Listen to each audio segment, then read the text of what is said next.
కేసీఆర్ చెప్తేనే phone tapping చేశా ఎవరైతే రాధా కిషన్ రావు ఆయన మాట్లాడుతూ చెప్పారు. దాంతోపాటు 15 డేస్కి రిమాండ్కి చెంచల్గూడకి పంపించారు భుజంగరావు అండ్ తిరుపతన్నని. అంటే ఫోన్ ట్యాపింగ్ వ్యవహారం చూస్తే రోజుకు మలుపు తీసుకుంటుంది. ఏం జరగబోతుందని మీరు? సివిల్ అధికారులు అధికారంలో ఉన్నప్పుడు వీళ్ళకి ఏం అవసరం, ఫోన్ ట్యాపింగ్ చేయాల్సిన అవసరం వీళ్ళకి ఏం లేదు. అంటిల్ అండ్ అన్లెస్ ఒక నేరస్తుడు ఎవరన్నా ఒక కంప్లైంట్ ఇస్తే, ఒక నేరస్తుడికి సంబంధించి మనం ఏదన్నా నిర్ణయం తీసుకోవాలనుకుంటే అప్పుడు ఒక పర్మిషన్ తీసుకొని వీళ్ళు పై అధికారులకు లెటర్లు రాసుకొని అప్పుడు ఆ ఫోన్ డీటెయిల్సో, కాల్ డీటెయిల్సో, నెట్వర్క్ డీటెయిల్సో, లేకపోతే ఐపీ అడ్రస్లో ఇట్లాంటివన్నీ పెట్టుకుంటారు. ఇంకా 2 అడుగులు ముందుకెళ్ళి చాలా అత్యవసరం అనుకుంటే సో ఆ తర్వాత అంటిల్ అండ్ అన్లెస్ ఏ ఉగ్రవాదో తీవ్రవాదో వేరే వాళ్ళతో, అంటే ఇప్పుడు మనోడెవడో పాకిస్తాన్కి మాట్లాడుతున్నాడనో, లేకపోతే అటోడు ఎవడన్నా ఇటు మాట్లాడుతున్నాడనో, దేశ రహస్యాలు బయటికి వెళ్తున్నాయనో చేస్తే అది కూడా చాలా పై అధికారిని అడిగి మనం పర్మిషన్ తెచ్చుకొని ఆ ఫోన్ ట్యాప్ చేసి వినాలి. ఇంకా ముందుకెళ్ళాలి అంటే అసలు చెప్పాలంటే డ్రగ్స్ వ్యాపారులు కూడా ఉంటారు, కొకైన్ టెర్రరిస్టులు కానీ వాళ్ళు ఎక్కడ తెచ్చుకున్నారు, శక్తులు ఇలాంటి వాళ్ళే ఫోన్ ట్యాపింగ్లు చేస్తారు. కానీ సరదాగా హీరోయిన్ల ఫోన్ ట్యాపులు, ఎదురింటి వాళ్ళ పక్కింటి వాళ్ళ ఫోన్ ట్యాపులు, నీకు పడనోళ్ళ ఫోన్ ట్యాపులు, నీకు పడే నీ ఫ్రెండ్స్ కూడా నీళ్ళు ఎంతవరకు బాగున్నారని తెలుసుకోవడానికి ఫోన్ ట్యాపింగ్లు, నిజంగా మన చుట్టాలు మనోళ్ళేనా అనే ఫోన్ ట్యాపింగ్లు, అసలు నా కొడుకు నా గురించి ఏం మాట్లాడతాడు అనే ఫోన్ ట్యాపింగ్లు, నా కూతురు నాతో ఏం మాట్లాడుతున్న ఫోన్ ట్యాపింగ్లు, ఇంత దరిద్రమైన ఫోన్ ట్యాపింగ్లు అన్నీ చేశారు. రేవంత్ రెడ్డి ఇంటి దగ్గర పెట్టాం, ఆయన అన్నీ తెలుసుకున్నాం, ఎప్పుడు పడితే అప్పుడు వెళ్ళి బయట పెట్టేసి ఏది పడితే అది చేసావు. ఈటల రాజేందర్ ఇంటి దగ్గర పెట్టావు, బండి సంజయ్ ఇంటి దగ్గర పెట్టావు, మన గవర్నర్ దగ్గర పెట్టావు, తమిళసై దగ్గర పెట్టావు, ఎన్ని చేపెట్టావు, ఎన్ని విన్నావు, ఎన్ని చూసావు, అన్ని ఫోన్లు ట్యాప్ చేసావు. నువ్వు చెబితేనే ఈ అధికారులు కూడా చేశారు, మూలం నువ్వే. వాళ్ళందరూ దొరికారు, మాకు సంబంధం లేదండి అని చెప్పాడు, మేము చేసాం అంతే. నాకేమన్నా సరదానా? ఇప్పుడు రేవంత్ రెడ్డి ఫోన్ ట్యాపింగ్ చేయడం ప్రభాకర్ రావుకి ఏమన్నా సరదానా, భుజంగరావుకి ఏమన్నా సరదానా, తిరుపతి అన్నకి ఏమన్నా సరదానా? ఏం సరదా? వాళ్ళకి ఏం అవసరం? నెక్స్ట్ వీళ్ళంతా ఎవరు? వాళ్ళకి అంటిల్ అండ్ అన్లెస్ ఏదన్నా ఎవడన్నా వచ్చి కంప్లైంట్ ఇస్తే వీళ్ళ గురించి యాక్షన్ తీసుకోవాలనుకుంటే, లేదా వీళ్ళకి ఏమన్నా ఉంటే అప్పుడు చేయాలి. కానీ నార్మల్గా మనకు సంబంధం లేని మనుషులు వాళ్ళు, వాళ్ళ పని లేదో వాళ్ళు చూసుకుంటున్నారు, వీళ్ళ పని ఏదో వీళ్ళు చూసుకుంటున్నారు. వీళ్ళకి బోల్డ్ ఉన్నాయి రోజు పనులు, ఇదో కొత్త పని, మళ్ళీ అవసరం లేని పని కదా. సో దీన్ని మాకు సంబంధం లేదు, కేసీఆర్ చేశాడు, అన్ని వేలు ఆయన వైపు చూపిస్తున్నాయి. సో ఇప్పుడు వీళ్ళకి 14 రోజులు రిమాండ్ వేసిన తర్వాత వీళ్ళు ఇప్పుడు అప్రూవల్గా మారుతారు, వీళ్ళని రిలీజ్ చేస్తారు. తర్వాత బెయిల్ వస్తుంది, రాదనేం లేదు. ఈ లోపు కేసీఆర్ లోపలికి వెళ్తాడు. తిహార్లో కవిత, చెంచల్గూడలో కేసీఆర్. మరి కేటీఆర్ని ఎక్కడ తీసుకెళ్తారో తెలియదు, మేబీ అయితే చెర్లపల్లికి వేస్తారేమో. అలా విజ్ఞాన్ గారు, అంటే నార్మల్గా మనం ఇంట్లో ఉన్నప్పుడు ఏవైనా చేసుకోవచ్చు, మన కార్యక్రమం అంటే మన యోగా చేసుకోవచ్చు, జపం చేసుకోవచ్చు, ఏదైనా మన ఇష్టం వచ్చి చేసుకోవచ్చు. బట్ ఒక నిందితురాలుగా జైలుకి వెళ్ళినప్పుడు అక్కడ కోర్టు అనుమతికి లోబడి లేకపోతే ఏదైతే కోర్టుకి చెప్పి మనం అక్కడ ఎలా ఉండాలి ఏంటంటే, ఎవరైతే కవిత ఉన్నారో, రిమాండ్ ఖైదీగా ఉన్న కవిత ఎవరైతే ఉన్నారో అక్కడ జపం చేసుకుంటున్నారు అన్నటువంటి టాక్స్ నడిపిస్తున్నాయి. అంటే కేజ్రీవాల్ కూడా అక్కడ నాకు భగవద్గీత కావాలి, నేను ఒక మతానికి సంబంధించిన లాకెట్ ధరిస్తాను అంటే, భగవద్గీత లేకపోతే ఖురానో లేకపోతే ఇంకోటో జపం చేసుకోవటం, ఇవన్నీ బయటకు ఉన్నప్పుడు ఇలా ఉన్నారు, లోపలికి వెళ్ళినప్పుడు ఇవన్నీ అంటే జనాలకి తెలియాలనా మేము ఇట్లాగా చేస్తున్నాము అనేది ఏంటిది? Situation of hiding with hesitation, అది ఆధ్యాత్మికత వల్లే సాధ్యం. నువ్వు పుస్తకం చదువు, పిలుస్తాడు పక్కడు, ఏయ్ ఒక్క నిమిషం, ఏం లేదు అది ఏదో జరిగిందంటే ఏంటది, ఇట్లా చూస్తారు, వదిలేస్తారు. నువ్వు తింటూ ఉన్నావు అనుకో, పక్కన కూర్చుంటారు ప్లేట్ పట్టుకొని, ఏదో చేసావంటే నిజమేనా అని అడుగుతాడు. అదే నువ్వు ఆధ్యాత్మికత ప్రదర్శించావనుకో నిన్ను ఎవడో డిస్టర్బ్ చేయడు, పాపం పూజ చేసుకుంటుంది, డోంట్ డిస్టర్బ్ అంట. ఇది ఒక్కటే the situation of hiddenness with their hesitation.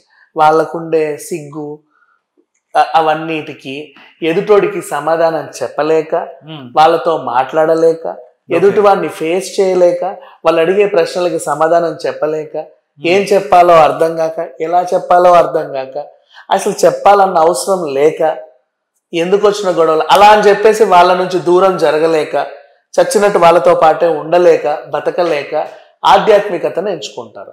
రూమ్లో బయట అంటే ఎక్కడన్నా తప్పించుకో, ఓకేనా? ఎంత కాదనుకున్నా నువ్వు రూమ్కి వస్తే నీతో పాటు లేడీ ఖైదీలు ఉన్నారు. నువ్వు ఒక్కదానివే లేవు 6వ నెంబర్ సెల్లో 7వ నెంబర్ సెల్లో, నీతో పాటు ఇంకున్నారు జనాలు. ఓకే. వాళ్ళు ఏ అర్ధరాత్రి అయినా సరే నేను గోకరా, ఏంటమ్మాయి నిజమేనా అదేదో చేసామంటే, ఎట్లా చేస్తారు ఇది చెప్పవా నాకు అని అడగరా? నా పేరు పలానా లేడీ డానమ్మ అంటారు, మా ఊర్లో నేను చాలా పెద్ద డానిని, నేను తూటాల రాణిని, గంట పగులుద్ది. అలుగుల ఖైదీలే కదా, నేను ఇన్ని నేరాలు చేశాను, నేను అన్ని నేరాలు చేశాను, నీది ఎట్లా ఉంటుందో చెప్పు అని అడుగుతారు. వాళ్ళకి చెప్పలేక వాళ్ళతో అలా నేను చెప్పను అని పొగరు ప్రదర్శించారనుకో, వాళ్ళు ఇబ్బంది పెడతారు, రాత్రి పడుకోనివ్వరు, గబుక్కున జుట్టు పీకేసి నేను కాదంటారు, గిచ్చుతారు, గిల్లుతారు, అవసరమైతే తంతారు. ఏమే నాటకాలా అని. వాళ్ళతో బ్యాడ్గా ఉండలేదు, అలా అని గుడ్ పర్సన్గా ఉండలేదు. గుడ్ పర్సన్గా ఉంటే అన్నీ చెప్పేసేయాలి, ఇలా జరిగింది అలా జరిగింది ఇలా జరిగింది. పోనీ బ్యాడ్ పర్సన్గా ఉండాలంటే పొగరతనం చూపించాలి, దూరం జరుగు అని. అది ఎందుకు ఈడ్చి తంతారు వాళ్ళు. నువ్వే ఎంత కాదన్నా నువ్వెంత బయట చూయించుకో, నువ్వు నా సెల్లో ఉన్నావు, మేము నీకన్నా సీనియర్లు ఈ సెల్కి, నువ్వు మొన్న వచ్చావు, నీకు అర్థమైందా? సో లేచి ప్లేట్ తీసుకురా, లేచి అది గ్లాస్ తీసుకురా, మనిషి ఏమే నువ్వెవరైతే నాకెందుకు అనే రేంజ్కి వస్తాయి. ఈ ఇబ్బందులు అక్కడ పడలేక అలా అని పోనీ ఒంటరి సెల్ ఇచ్చావంటే అది ఇవ్వలే, నలుగురితో బతకాలి. ఏం చేస్తారంటే వీళ్ళు ఎవరూ డిస్టర్బ్ చేయని ఒకే ఒక మార్గం దైవ మార్గం. చాలా సింపుల్గా భగవద్గీతని ఇట్లా చదువుతూ ఉంటారు. నిన్న ఆ టైంలో ఎవరు డిస్టర్బ్ చేయరు, చేయాలనుకున్నా చేయరు. ఇట్లా కూర్చొని జపం చేసుకుంటున్నాం, నిన్ను పిలవరు.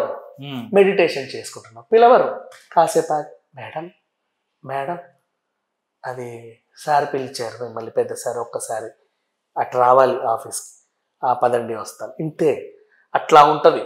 అంతేగాని టప్ టాప్ అని రే అని కూడా పిలవరు. ఆధ్యాత్మికతకి పీపుల్ గివ్ రెస్పెక్ట్. ఆ రెస్పెక్ట్ పొందుతా మిగతా వాళ్ళ నుంచి తనని తాను కాపాడుకుంటూ దూరంగా, దగ్గర ఉంటూనే దూరంగా బతుకుతూ ఆమె ఎంచుకున్న మార్గం ఆధ్యాత్మిక మార్గం. అందుకని భగవద్గీత తెచ్చుకుని ఈవెన్ కేజ్రీవాల్ కూడా అంతే, మన భగవద్గీత పంపు, అది పంపు, ఇది పంపు అన్నాడు కదా, ఈవెన్ కూడా అంతే, ఇది వర్తిస్తుంది. బట్ ఆ జపమాల ఏదో తెచ్చుకుంది, ఆమెకు బంగారం కావాలి అంటే అడిగారు, తెచ్చారు, ఉంచుకో అమ్మ పర్లేదులే అన్నారు. ఎంత 15 రోజులు 14 రోజులు, ఆల్రెడీ 4-5 రోజులు గడిచిపోయాయి ఉంటుంది. వారానికి 2 సార్లు ములాఖతులు వేసుకోవచ్చు, చుట్ట చూపు చూసుకోవచ్చు, అందరినీ మాట్లాడుకోవచ్చు, ఫోన్లు కూడా ఇస్తారు, నచ్చిన ఫుడ్ కూడా తింటున్నారు, అంతవరకు బాగానే చూసుకుంటున్నారు జైల్లో. సో జనాల నుంచి హైడ్ అవ్వడానికి, తోటి ఖైదీల నుంచి తను తాను రక్షించుకునే మార్గంలో ఇప్పుడు ఆధ్యాత్మికతను ఎంచుకుంది. జైల్లో చాలా స్ట్రిక్ట్గా ఉంటారు ఖైదీలు, ఎవరి మాట వినరు, కొడతారు. పోలీసులు కొంతమంది జైలర్లు కూడా దే కాంట్ హెల్ప్ యూ, తెలుసా?